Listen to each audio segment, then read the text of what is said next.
चलिए, social problems and issues in India में आज हम एक कदम और आगे बढ़ते हैं।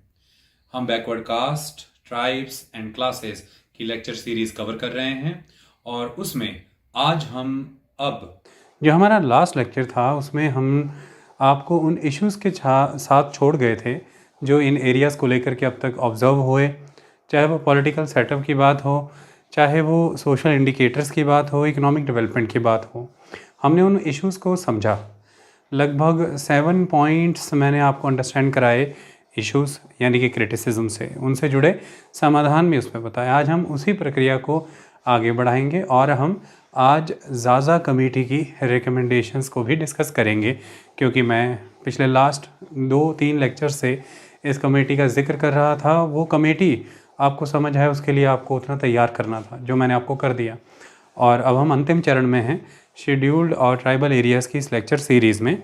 इसके बाद आप कोई भी मैगज़ीन जैसे कि योजना या कुरुक्षेत्र, कोई भी करेंट अफेयर जिसे मैं कंटेम्प्रेरी इश्यूज़ कहता हूँ, किसी भी तरह का टॉक शो जैसे कि इन डेप्थ या विशेष या इनसाइट, आप इन्हें देखें, सुने, पढ़ें, आपको पानी की तरह समझ आएंगे। मैंने इतना तैयार आपको कर दिया। चलिए आगे बढ़ते हैं। देखिए, जो अगला नेक्स्ट पॉइंट ऑफ कन्फ्लिक्ट है वो ये है, 8th पॉइंट है। 7 पॉइंट्स हमने कर लिए थे। Emerging socio economic power structure. देखिए, जो 6th शेड्यूल के तहत ऑटोनोमस डिस्ट्रिक्ट काउंसिल्स बनाए थे, उसका पर्पज़ क्या था? पर्पज़ ये था, 2 पर्पज़ थे। पहला पर्पज़ ये था कि इन रीजन्स का इकोनॉमिक डेवलपमेंट होना ज़रूरी है, क्योंकि ब्रिटिशर्स के समय में जो पॉलिसीज़ फॉलो की गई उसकी वजह से हुआ ये है कि ये कम्प्लीटली एक्सक्लूडेड रह गए। जो मेन स्ट्रीम डेवलपमेंट प्रोसेस है वो यहाँ पर एग्जीक्यूट नहीं हुआ। ना तो पॉलिटिकल डेवलपमेंट हुआ इनका, ना ही इनके सोशल इंस्टीट्यूशंस नए समय की जो ज़रूरतें हैं उसके मुताबिक परिवर्तित हो पाए, ट्रांसफॉर्म नहीं हो पाए, और ना ही इनकी वो रिक्वायर्ड इकोनॉमिक डेवलपमेंट हुई। सोशल इंस्टीट्यूशंस में एजुकेशन, हेल्थ और सैनिटेशन, इस तरह की चीज़ें पिछड़ती रहीं। इनका विकास होना ज़रूरी है। तो एक तरफ विकास का एजेंडा था। ये माना गया कि इन सोसाइटीज़ को हमें अगर किसी भी डिप्रीवेशन से बचाना है और किसी भी तरह के लेफ़्ट विंग एक्सट्रीमिज़म की तरफ नहीं जाने देना है, तो हमें डेवलपमेंट देनी होगी। दूसरा प्रोसेस जो था, वो दूसरा कारण जो था वो ये था कि हमें इनके यूनिक कस्टम, कल्चर, मैनर को प्रिजर्व करना है, सेफगार्ड करना है। इसके पीछे का रीज़न ये था कि इसे मेन स्ट्रीम सोसाइटी के साथ इंटीग्रेट करना है, ना कि असिमिलिएट करना है। इसे सिमिलर नहीं बनाना है। जो एक मेजॉरिटेरियन कल्चर एग्जिस्ट करता है उसके सिमिलर नहीं बनाना है। This is not the process of assimilation, we need to integrate it. और इंटीग्रेशन का मतलब ही ये है कि जिसे भी आप इंटीग्रेट करना चाहते हैं उसे एक इतना स्पेस प्रोवाइड करें कि वो अपने डिस्टिंक्टिव कस्टम, कल्चर, मैनर को अपनी फ्री विल के साथ एग्जीक्यूट कर सके, जिससे कि तहत उसकी आइडेंटिटी बनी रहे। उसे ऐसा ना लगे कि उसकी जो आइडेंटिटी है वो ब्रेच हो गई, जो कि उसकी लॉन्ग हेरिटेज से डेवलप हुई थी। ये मेन पर्पस थे 2। एक तो सेफ गार्ड्स प्रोवाइड करने, उनके कस्टम, कल्चर, मैनर को पॉइंट ऑफ व्यू में रखते हुए एक डेवलपमेंट। इनके तहत ही 6th शेड्यूल के प्रोविज़न आए और उसके तहत ऑटोनोमस डिस्ट्रिक्ट काउंसिल्स वहाँ पर प्रोवाइड की गई। लेकिन with the passage of time ये देखा गया है कि लैंड सिस्टम वहाँ पर ऐसा डेवलप हुआ जिसमें कम्युनिटी लैंड की बजाय private ownership of land promote हुई। और उस प्राइवेट ऑनरशिप की वजह से होने ये लगा कि लैंड कुछ ही सेक्शंस तक कंसंट्रेट हो गए, पहली बात। दूसरी बात, कुछ सेक्शंस हैं जो 6th शेड्यूल का बेनिफिट ले गए, वो एजुकेटेड हुए। मर्चेंट और ट्रेडिंग सेक्शन में भी वही लोग डेवलप हुए।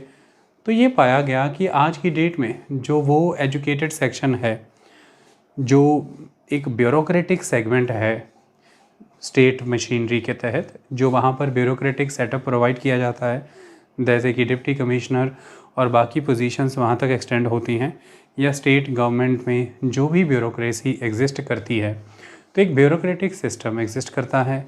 एक इनके बीच में ही एजुकेटेड सेगमेंट एग्जिस्ट करते हैं, जिन्हें हम नियो मिडिल क्लास सेगमेंट्स कह सकते हैं। और एक तरफ मनी लेंडर हैं, बिजनेस, ट्रेडर्स, कॉन्ट्रैक्टर्स। तो ये माना गया, ये जो बिजनेसमैन, ट्रेडर्स हैं, ये जो कॉन्ट्रैक्टर्स हैं, ये जो ब्यूरोक्रेट्स हैं, ये जो एजुकेटेड सेक्शंस हैं, इनके बीच में एक नेक्सस क्रिएट हो गया है। आपस में ये सब जुड़ चुके हैं और जो लिटरल बेनिफिट है उस 6th शेड्यूल के तहत ऑटोनॉमी का, उसका फ़ायदा एक लिमिटेड एलीट सेक्शन ही उठा रहा है। और ट्राइबल सोसाइटी में अगर कोई लाभान्वित हुआ है, किसी का विकास हुआ है, तो उस एलीट सेक्शन का है। डिस्ट्रिक्ट काउंसिल्स में वही पार्टिसिपेट करते हैं, एग्जीक्यूटिव कमेटी के मेंबर वही लोग बनते हैं, वही लोग जो फंड्स फ्लो होकर के आ रहे हैं स्टेट गवर्नमेंट की तरफ से या सेंट्रल गवर्नमेंट की तरफ से, या जो फंड ये अपने एम्बिट में आए हुए टैक्सेस के जरिए, रेवेन्यू के ज़रिए रेज़ करते हैं, उन फंड्स का बेनिफिट उठाते हैं। क्योंकि कोई सही मायने में मॉनिटरिंग एजेंसी एग्जिस्ट ही नहीं करती जो ये देख पाए कि फ़ंड किस तरह से अप्लाई किए जा रहे हैं। तो इसकी वजह से वो जो एक्सेस ऑफ फंड है, एक्सेस ऑफ फंड इस कॉन्टेक्स्ट में नहीं कहा जा सकता कि डेवलपमेंट बहुत है और रिसोर्सेज बहुत एलोकेट किए गए हैं कि विकास बहुत करेंगे। एक्सेस ऑफ फंड इस तरह से कहा जा सकता है कि जितना काम हुआ है अब तक, उस काम के कॉन्टेक्स्ट में अगर इवेल्युएट करें तो जो फंड आया है वहाँ से लगता है कि उस फंड के मुकाबले काम कुछ भी नहीं हुआ। तो फिर वो फंड कहाँ गया, वो एक्सेस फंड किसे अवेलेबल हुआ, वो इस ही सेगमेंट के द्वारा इस्तेमाल कर लिया गया। तो एक पावर स्ट्रक्चर क्रिएट हो रखा है, that is the emerging socio economic power structure problem. एक social economical power structure develop हो रहा है। सोशल इकोनॉमिक पावर स्ट्रक्चर इसलिए इसे कहा जाता है कि वो ट्राइब्स जो एजुकेटेड हो चुकी हैं, वो ट्राइब्स जो अब एलीट सेक्शन का हिस्सा बन चुकी हैं, और वो सेगमेंट्स जो कि ट्रेडर हैं, कॉन्ट्रैक्टर्स हैं, ब्यूरोक्रेटिक सेगमेंट, इन सब के बीच में एक स्ट्रॉन्ग नेक्सस बन गया, जिसका खामियाजा भुगतना पड़ रहा है बाकी के सभी कॉमन ट्राइबल मैन को। उनका डेवलपमेंट नहीं हो पाया। पॉवर्टी की पोजीशन अगर देखें आप, लिटरेसी की पोजीशन देखें आप, वुमेन की अपलिफ्टमेंट की पोजीशन देखें, पॉलिटिकल राइट्स अगर वहाँ पर देखें, डेमोक्रेटिक सेटअप्स की ग्रोथ अगर आप देखें, और ओवरऑल इंफ्रास्ट्रक्चर डेवलपमेंट का लेवल अगर आप देखें, तो आप ये समझ पाएंगे कि रियल सेंस में जो पिछले लंबे समय से 6th शेड्यूल के तहत प्रोटेक्शंस प्रोवाइड की गई और जो सपोर्ट्स प्रोवाइड की गई, उनका बेनिफिट एक सेगमेंट तक तो गया और वो बहुत विकसित हुए, किनकी कॉस्ट पर, बाकी के सारे segment. So minority of group तो बहुत डेवलप हुए at the cost of the majority of the tribesmen. और वो मेजॉरिटी ट्राइबल पहले भी डिप्राइव्ड थे, आज भी डिप्राइव्ड हैं। वो पहले भी सफ़र कर रहे थे, आज भी सफ़र कर रहे हैं। इसी के तहत ये सुझाव बार बार दिए गए कि जो फंड्स इनके पास आते हैं उन्हें प्रॉपर मैनेजमेंट कैसे किया जाए, उसके लिए फाइनेंशियल मैनेजमेंट के रूल्स प्रॉपर बने। ये देखा जाए कि स्टेट गवर्नमेंट, सेंट्रल गवर्नमेंट के द्वारा जो फंड्स एलोकेट किए गए वो प्रॉपरली यूटिलाइज हों और यूटिलाइजेशन सर्टिफिकेट इशू करके नेक्स्ट टाइम के फंड्स रिलीज़ किए जा पाए। जो पिछली बारी फंड मिला उसके तहत जो काम हुआ, उसी के बेसिस पे नेक्स्ट टाइम आप फंड ले सकें, पहली चीज़।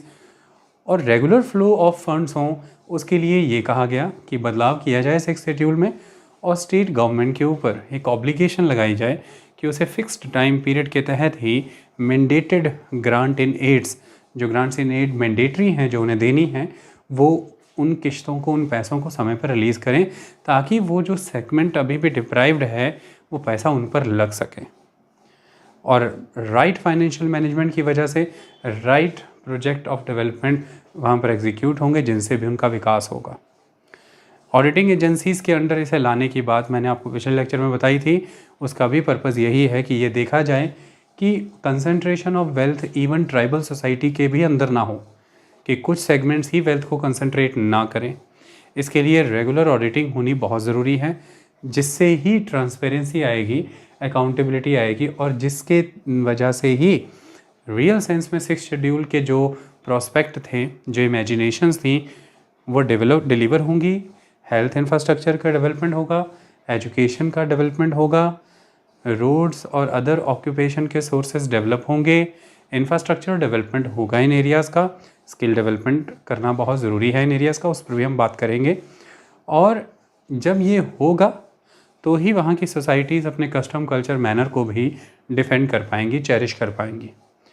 तो ये जो एक नया नियो मिडिल क्लास सिस्टम वहाँ पर डेवलप हुआ है, the neo middle class societies जिन्होंने पावर अपने हाथों में कंसंट्रेट कर ली है, पॉलिटिकल भी, इकोनॉमिक भी और सोशल भी, इनसे ही अब हमने ट्राइबल सोसाइटीज़ को इनके क्लचेस से भी बचाना है, क्योंकि इनकी पॉलिटिकल एस्पिरेशंस बहुत स्ट्रॉन्ग रहती हैं। ऑटोनोमस डिस्ट्रिक्ट काउंसिल्स को ये सिंपली एक प्लेटफॉर्म की तरह यूज़ करते हैं अपनी पॉलिटिकल इमेज को नर्चर करने के लिए, डेवलप करने के लिए और पॉलिटिकल मैच्योरिटी इस्टेब्लिश करने के लिए, जिसके तहत कि ये फर्दर स्टेट पॉलिटिक्स में जा कर के बेटर रोल प्ले करे, बेटर पोर्टफोलियो पर सर्व करे।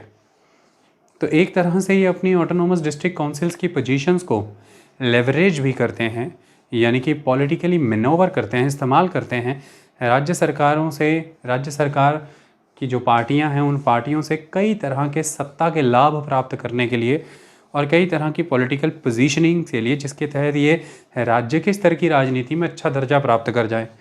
यह भी एक समस्या पाई जाती है कि इस पावर स्ट्रक्चर का एक नकारात्मक रूप ये भी है कि ये लोग अब डिवोटेड नहीं हैं उन डिस्ट्रिक्ट काउंसिल्स के कॉजेज़ के प्रति, ये लोग डिवोटेड नहीं हैं अब ट्राइबल्स के अपलिफ्टमेंट के प्रति।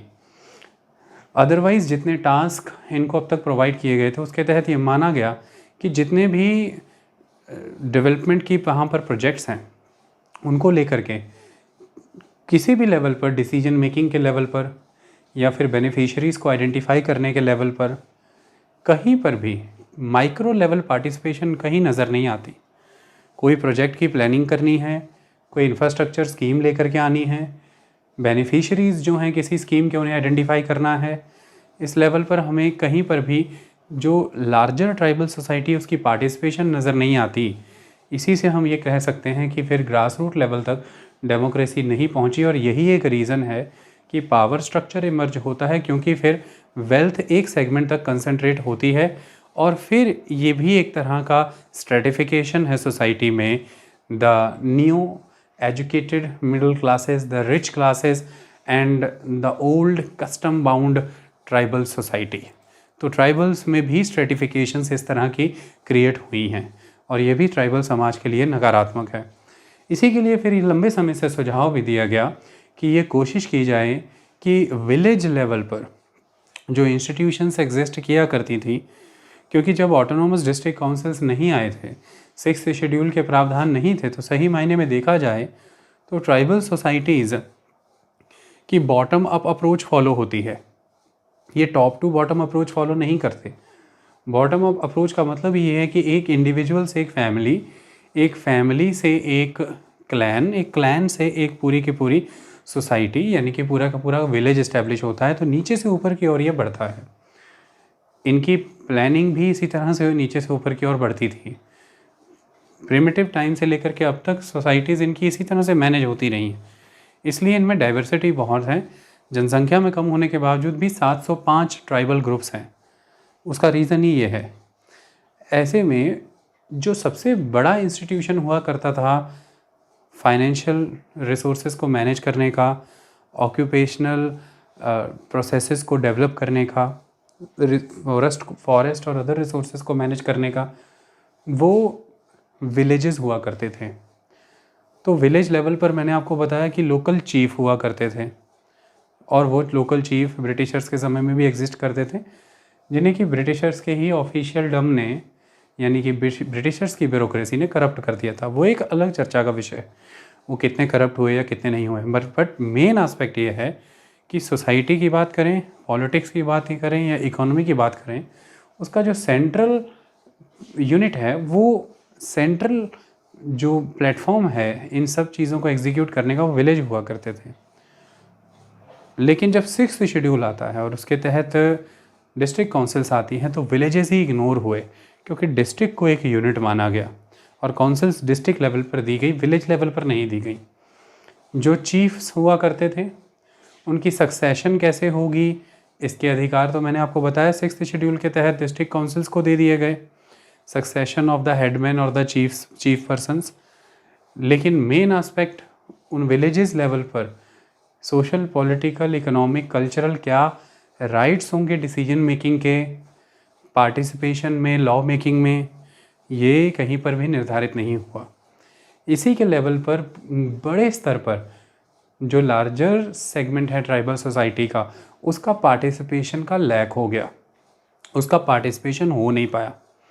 और डिस्ट्रिक्ट काउंसिल्स तक जिनकी रीच हुई, वही पर्सन्स और उन पर्सन से बिलोंग करती ट्राइब के कुछ इन्फ्लुएंशियल सेगमेंट्स ही का विकास हो पाया, बाकी किसी का विकास नहीं हो पाया।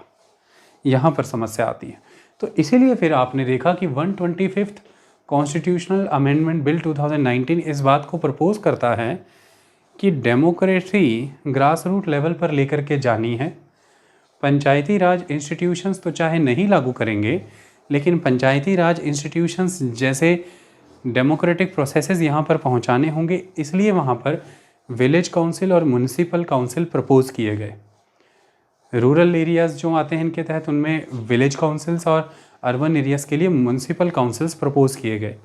विलेज काउंसिल और म्यूनिसिपल काउंसिल प्रपोज करने का कारण ही ये था कि 6th शेड्यूल के तहत जो त्रुटियां रह गई हैं, जो कमियां रह गई हैं, जिसके तहत की जो अर्स्ट वाइल, जो पहले की सबसे महत्वपूर्ण संस्थाएं थी, जिन्हें कि 6th शेड्यूल के तहत बिल्कुल जगह ही नहीं दी गई और दूसरी ही संस्थाएं खड़ी कर दी डिस्ट्रिक्ट काउंसिल के तौर पर, उन्हें भी अब उस 6th शेड्यूल के एम्बिट में ला करके जो ट्राइबल सोसाइटी अपने ही 6th शेड्यूल के दंश भोग रही है, उस ट्राइबल सोसाइटी को भी कुछ अधिकार दिए जाएं। इसलिए विलेज काउंसिल्स और म्यूनिसिपल काउंसिल्स का वहाँ पर कंसेप्ट दिया गया। जैसे कि पंचायती राज इंस्टीट्यूशंस में अगर तो वो ढंग से काम करें, मैं भी नहीं कहता कि वो बहुत अच्छी हैं, अगर वो ढंग से काम करें तो ग्राम सभा एक बहुत महत्वपूर्ण संस्था है, पहली बात। और ग्राम सभा निर्णय लेने को लेकर के तो बहुत महत्वपूर्ण संस्था है ही है, पंचायती चुनाव में उनकी बहुत बड़ी भूमिका रहती है। और पंचायतें ग्राम सभा के प्रति जवाबदेह हैं। ग्राम सभा में चर्चा हुए एजेंडे पंचायतों को अपने फर्दर प्रोजेक्ट्स के तौर पर उठाने पड़ते हैं।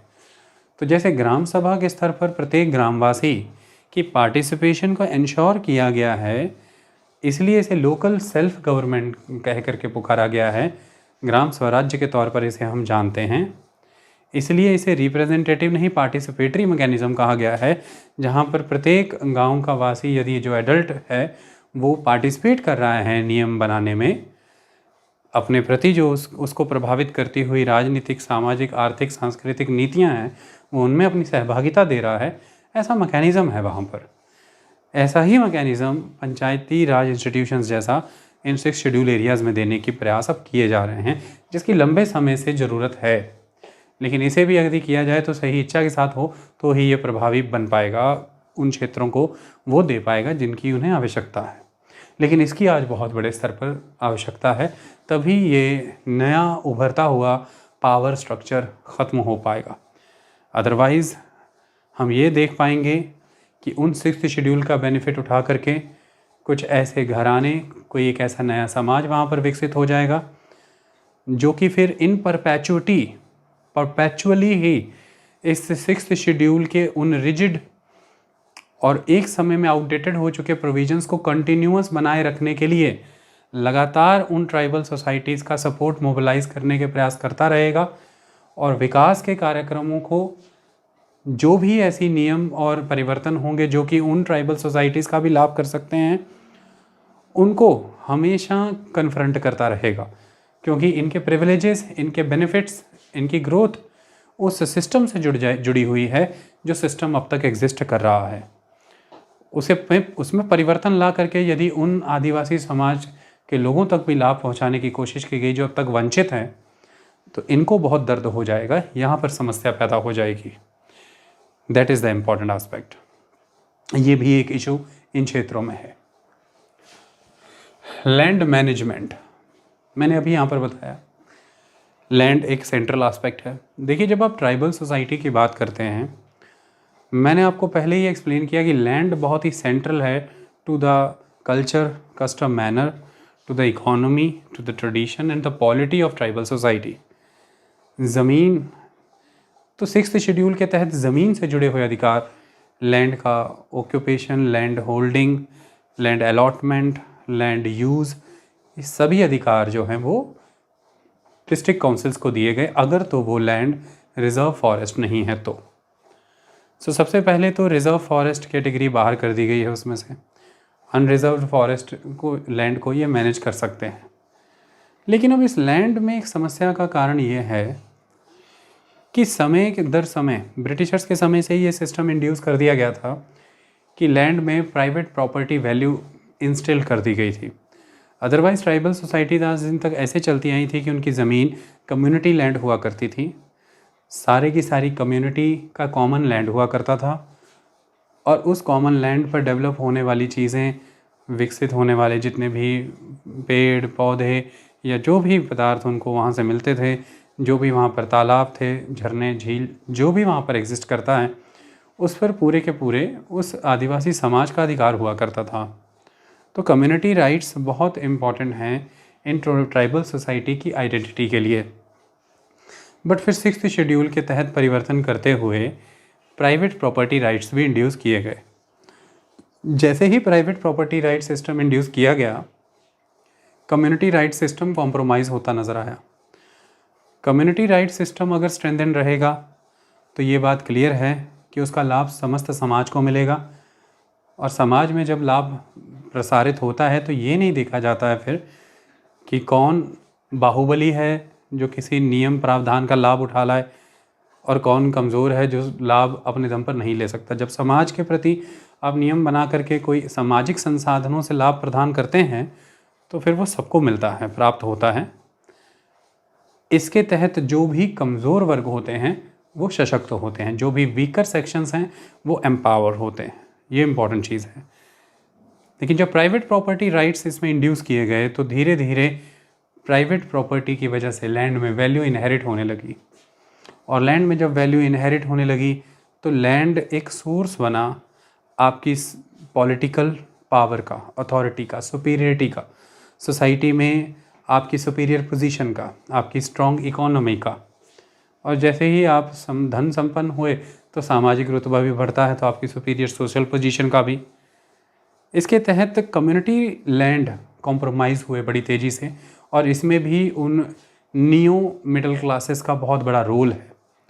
ज़्यादा से ज़्यादा लैंड को कंसंट्रेट किया गया अपने पास, और ज़मीनों का अधिग्रहण, ज़मीनें जो हैं वो कोशिशें की गई कि अब किसी एक पर्सन या किसी एक फैमिली के पास ही बढ़ा ली जाएं, और इसके तहत बहुत तेज़ी से कॉमन लैंड, कम्युनिटी लैंड कम होते चले गए, जिसकी वजह से ऑक्यूपेशन के सोर्सेज भी कम होते चले गए, और इसकी वजह से पॉवर्टी जो है वो पेरेनियल हो गई। अपलिफ्टमेंट सोसाइटी, पॉवर्टी एलिवेशंस हो ही नहीं पाए, उनको इकोनॉमिक बेनिफिट्स मिल ही नहीं पाए जिनके लिए 6th शेड्यूल हम लाए थे।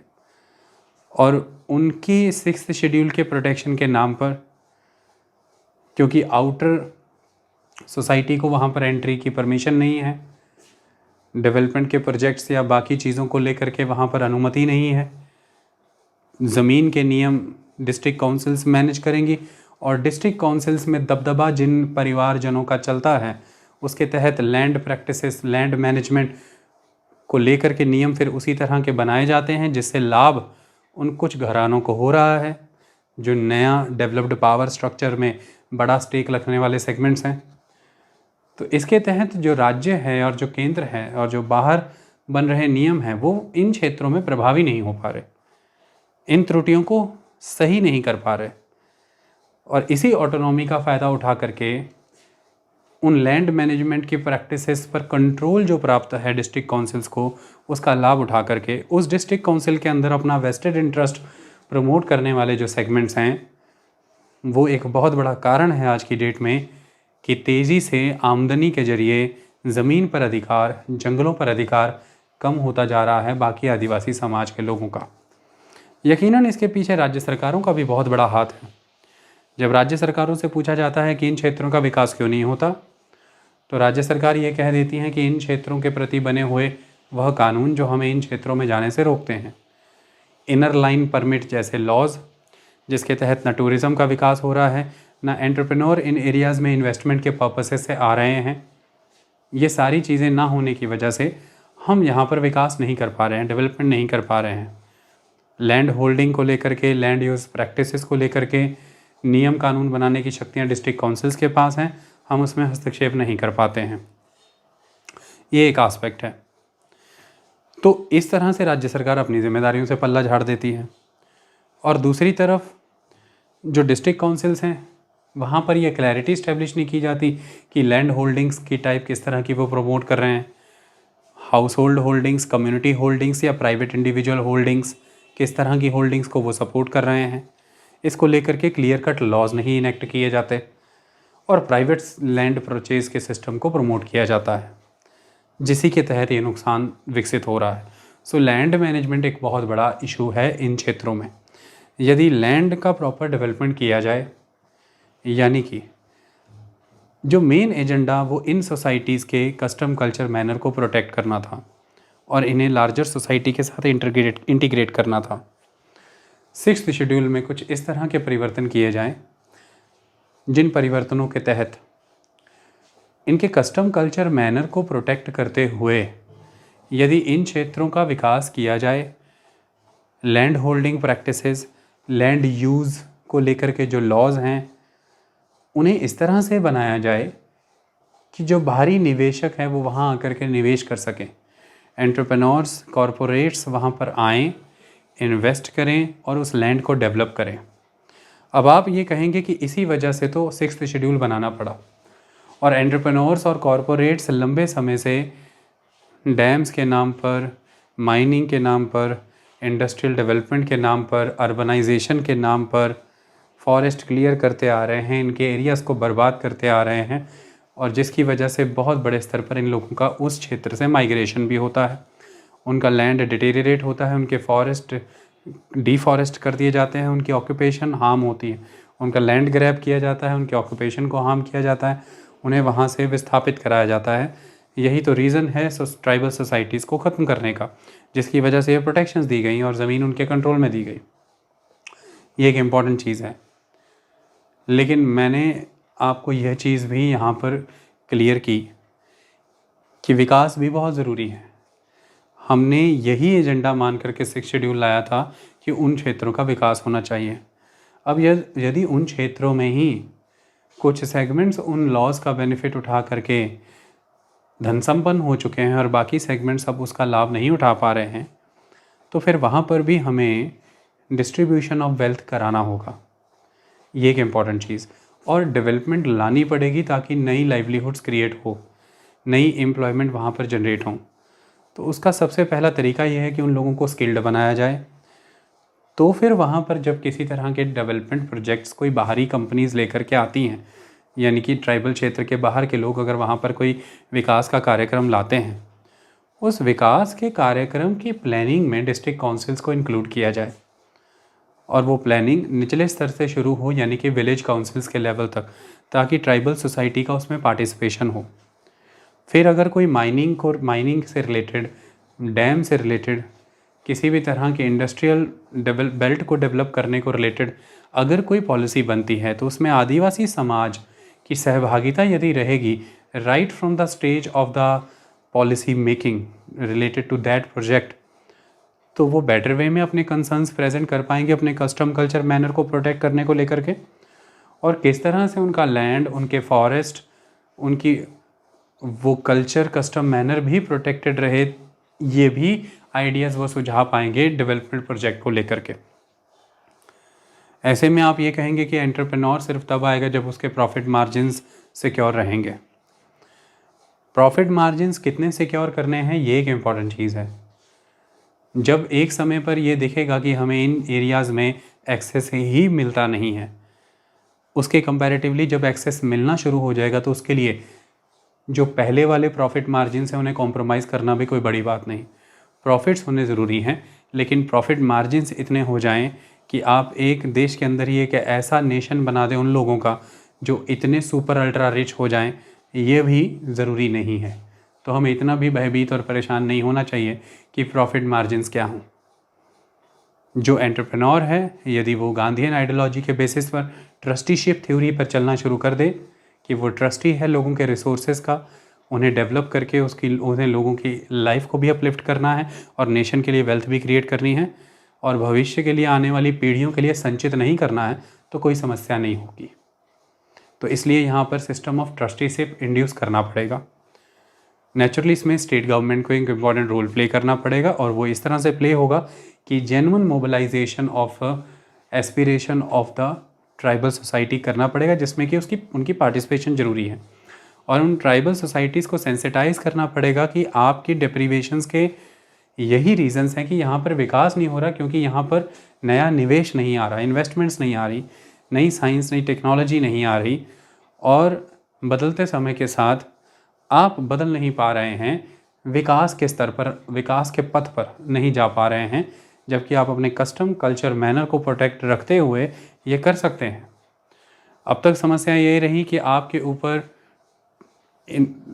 ऊपर से नियम थोपे गए, लेकिन यदि नियम बनाने की प्रक्रिया में आपको सम्मिलित किया जाए, यदि आपके सुझाव हम सम्मिलित करते हैं, उन्हें समझते हैं और उसके तहत हम विकास की योजनाएं बनाते हैं, तो वह किसी भी तरह से आपके कस्टम कल्चर मैनर को हार्म नहीं करेंगी और फर्स्ट एजेंडा भी सर्व करेंगी, दैट इज़ द डेवलपमेंट। इससे होगा ये कि जो 6th शेड्यूल की सो कॉल्ड ऑटोनॉमी के दम पर एक नया पावर स्ट्रक्चर बना करके बैठी हुई सोसाइटीज़ हैं, आप ही से उभर करके, आप ही में से निकल करके, जो कि अब किसी भी तरह की नई योजनाओं को आने देना नहीं चाहती जिससे कि आपका विकास हो, उनकी मोनोपोली ब्रेक होगी, कंसंट्रेशन ऑफ वेल्थ रुकेगी और ये वेल मैनर में डिस्ट्रीब्यूशन होगा। So outside investments, entrepreneurial skills, projects को वहाँ ना लगने देना या ना जाने देना कोई तरीका नहीं है आदिवासियों को विकास कराने, आदिवासियों का विकास करने का या उन्हें प्रोटेक्ट करने का। इनफैक्ट उन्हें बेटर एजुकेशन चाहिए, इनफैक्ट उन्हें बेटर हेल्थ इंफ्रास्ट्रक्चर चाहिए, उन्हें बेटर सैनिटेशन प्रैक्टिसेस में लाना है। मेन एस्पेक्ट ये है कि हमें फाइन ट्यून करना पड़ेगा इन्वेस्टमेंट प्रोजेक्ट्स को ट्राइबल सोसाइटीज़ की रिक्वायरमेंट के अकॉर्डिंग। वो जनरल सेंस में वहाँ लागू नहीं हो सकते। कॉरपोरेट सोशल रिस्पॉन्सिबिलिटीज़ का सेगमेंट प्रोपोर्शन इन एरियाज़ में बढ़ाना पड़ेगा कि ज़्यादा फंड्स कॉरपोरेट सोशल रिस्पॉन्सिबिलिटी के प्रति डिवोट किए जाएं यहाँ पर कॉरपोरेट्स के द्वारा, और वो पर्टिकुलरली उन नीड्स के प्रति डिवोट किए जाएं जो ट्राइबल सोसाइटीज़ की लिटरल नीड्स हैं।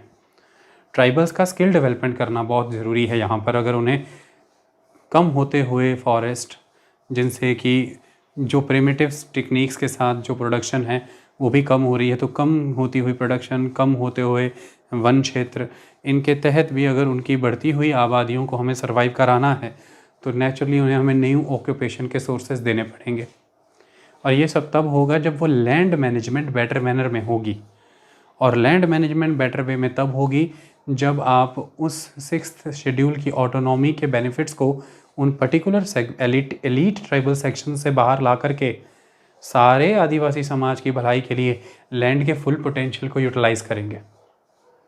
और वो तब होगा जब उसमें निवेश होगा, और निवेश उनकी मान्यताओं को ध्यान में रख करके हो। इसके लिए हमें ग्रास रूट लेवल पर इंस्टीट्यूशंस बनाने पड़ेंगे जो उनकी एस्पिरेशंस को मोबिलाइज कर सकें, जैसे कि विलेज काउंसिल जैसी चीज़ें।